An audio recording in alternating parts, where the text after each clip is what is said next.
Hello friends, मैं हूं engineer Nasir. इस वीडियो में मैं आपको बताऊंगा कि एयर कंडीशन एयर सप्लाई के लिए बार ग्रिल को कैसे सेलेक्ट करते हैं। बार ग्रिल को कैसे सेलेक्ट करते हैं इसे अच्छी तरह समझने के लिए हम एक सैम्पल कैलकुलेशन कर लेते हैं। हमारे पास एक रूम है जिसका साइज़ है 15 × 20 फीट और इसके लिए टोटल एयर फ्लो की वैल्यू है 400 CFM। इस रूम को हम 2 बार ग्रिल के ज़रिए एयर सप्लाई कर रहे हैं, तो हर एक ग्रिल के लिए टोटल एयर फ्लो की वैल्यू हो जाएगी 200 CFM।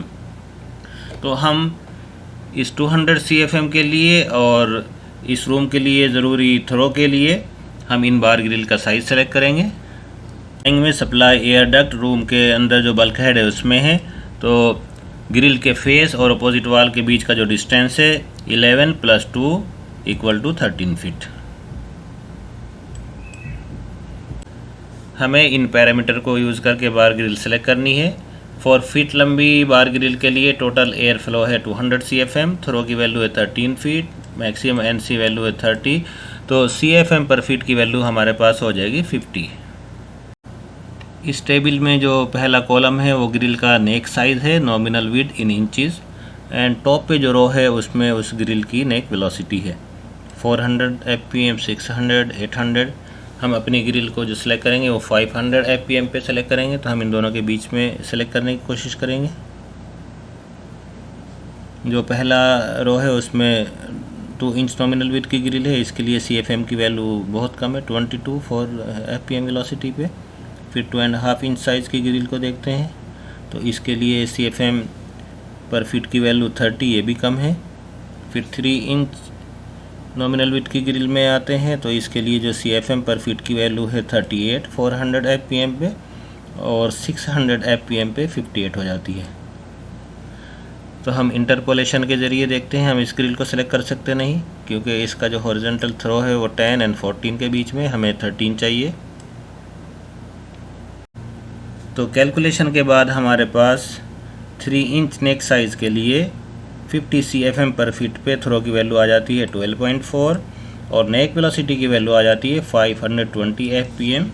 तो इस तरीके से हम अपनी ग्रिल के लिए 3 इंच नेक साइज़ सेलेक्ट कर सकते हैं।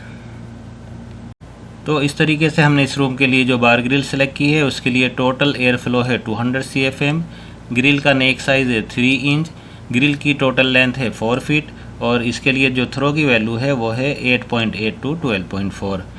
ये थ्रो की वैल्यू 8.8 टर्मिनल वेलोसिटी 100 FPM पे है एंड थ्रो की वैल्यू 12.4 टर्मिनल वेलोसिटी 50 FPM पे है। जनरली हम ग्रिल के लिए जो थ्रो सेलेक्ट करते हैं वो 50 FPM पे लेते हैं। जब हम किसी ग्रिल के लिए थ्रो की वैल्यू सेलेक्ट करते हैं तो हम वहाँ पे देखते हैं 2 या 3 वैल्यू दी गई होती है।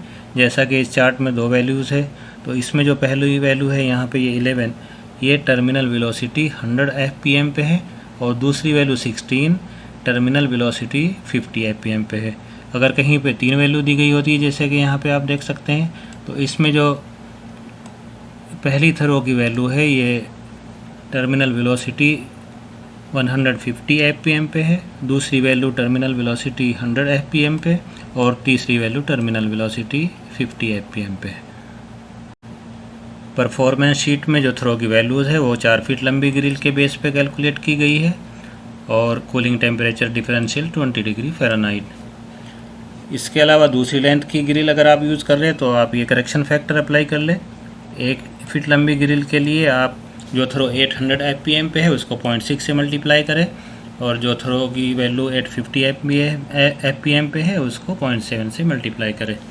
अगर आप 10 फीट लंबी या कंटिन्यूस ग्रिल यूज़ कर रहे हैं तो उसका जो थ्रो 100 FPM पे है उसको 1.4 से मल्टीप्लाई कर लें और जो थ्रो 850 FPM पे है उसको आप 1.2 से मल्टीप्लाई कर लें।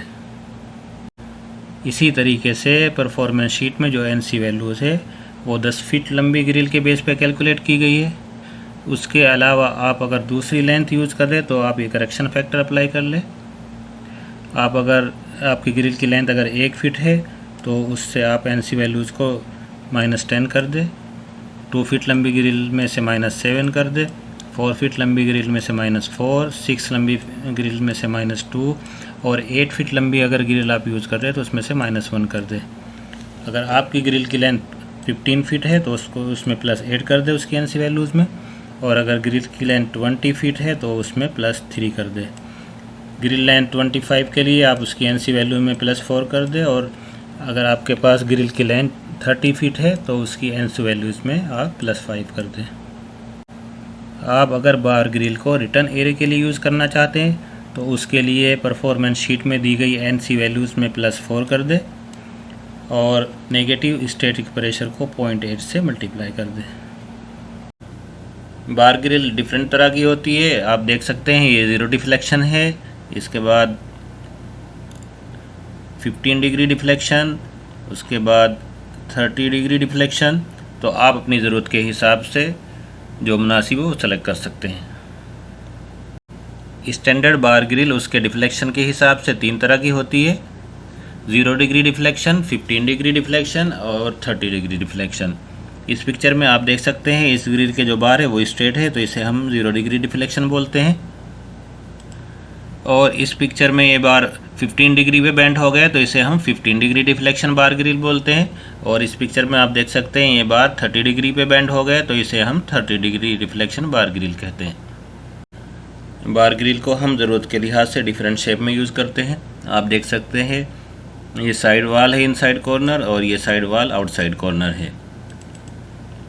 फिर ये सीलिंग स्पीसीज है, इसके बाद ये कर्व बार ग्रिल है और ये स्ट्रेट बार ग्रिल है।